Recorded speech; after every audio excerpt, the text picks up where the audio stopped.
Hello guys, welcome back to the my channel Akash Jack. तो आज आप सभी का स्वागत है कंप्यूटर के फ्री क्लास 18 में। तो गाइस, कल हम लोग देखे थे मेमोरी क्या है, और मेमोरी दो प्रकार के होते हैं, प्राइमरी मेमोरी, सेकेंडरी मेमोरी।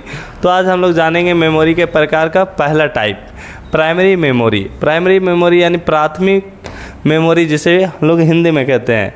तो गाइस, प्राइमरी मेमोरी किसे कहते हैं, चलिए देखते हैं आसान भाषा में। प्राइमरी मेमोरी को मेन मेमोरी भी कहते हैं, क्योंकि इसके अंदर सभी प्रोग्राम तथा इनपुट और आउटपुट डेटा अस्थायी रूप से कुछ देर के लिए सेव होता है, और जैसे ही आपका कंप्यूटर बंद हो जाता है जिसमें आप काम कर रहे होते हैं, तो वो डेटा भी समाप्त हो जाता है। इसका एग्जाम्पल, प्राइमरी मेमोरी के दो भाग होते हैं, पहला रैम और दूसरा रोम। रैम का हम लोग फुल फॉर्म जानते हैं रीड एक्सेस मेमोरी, और रोम का हम लोग जानते हैं read only memory.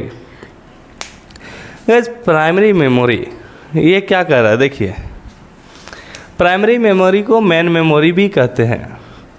Main memory क्यों कहते हैं, क्योंकि ये सीपीयू के अंदर लगा होता है, सीपीयू के अंदर लगा होता है, इसलिए इसे मेन मेमोरी भी कहते हैं। और जो भी हम लोग काम कर रहे होते हैं, है ना, सीधा कनेक्शन किससे होता है, प्राथमिक मेमोरी से, इसलिए हम लोग इसे मेन मेमोरी कहते हैं।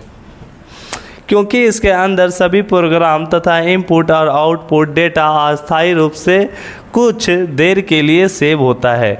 यानी हम लोग जो भी काम कर रहे होते हैं, जो भी करंट में काम कर रहे होते हैं, किस में सेव होता है, वो आपका सेव होता है प्राइमरी मेमोरी में, है ना। कुछ भी काम कर रहे तो वो सेव हो रहा था कुछ देर के लिए प्राइमरी मेमोरी में,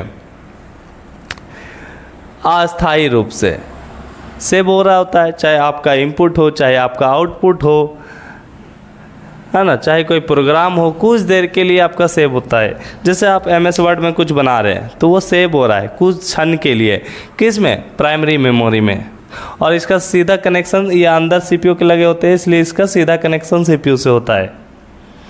और जैसे ही आपका कंप्यूटर बंद हो जाता है जिसमें आप काम कर रहे होते हैं, वो डेटा भी समाप्त हो जाता है। तो गाइस, इसमें कुछ देर के लिए, है ना, होता है डेटा, और जैसे ही आपका कंप्यूटर बंद होगा, है ना, तो आपका प्राइमरी मेमोरी जो है, प्राइमरी मेमोरी का डेटा जो डिलीट हो जाएगा।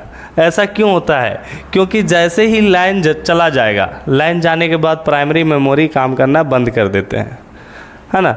लाइन जाने के बाद प्राइमरी मेमोरी काम नहीं करती है, या अस्थायी रूप से होती है, डेटा को संग्रह करती है।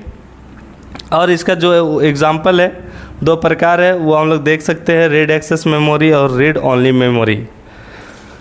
तो गाइस, इसका पहला क्वेश्चन आ सकता है कि मेन मेमोरी हम लोग किसे कहते हैं, तो हम लोग प्राइमरी मेमोरी को मेन मेमोरी कहते हैं। सीपीयू से सीधा कनेक्शन किसका होता है, तो प्राइमरी मेमोरी का होता है। अस्थायी रूप से डेटा कौन संग्रहित करते हैं, सेकेंडरी मेमोरी या प्राइमरी, तो गाइस प्राइमरी मेमोरी। और इसमें ऑब्जेक्टिव बन सकते हैं कि लाइन जाने के बाद किस मेमोरी का डेटा मिट जाता है, तो प्राइमरी मेमोरी का डेटा मिट जाता है। और कुछ देर के लिए कौन सा मेमोरी डेटा रखते हैं, तो कुछ देर के लिए, है ना, प्राइमरी मेमोरी हमारा डेटा रखते हैं। इसके प्रकार रैम और ROM, read access memory, read only memory. इसका आपका फुल फॉर्म हमेशा पूछा जाएगा, रीड एक्सेस मेमोरी, और ये आपका रोम का रीड ओनली मेमोरी, ये दोनों। तो इतने सारे ऑब्जेक्टिव बनेंगे।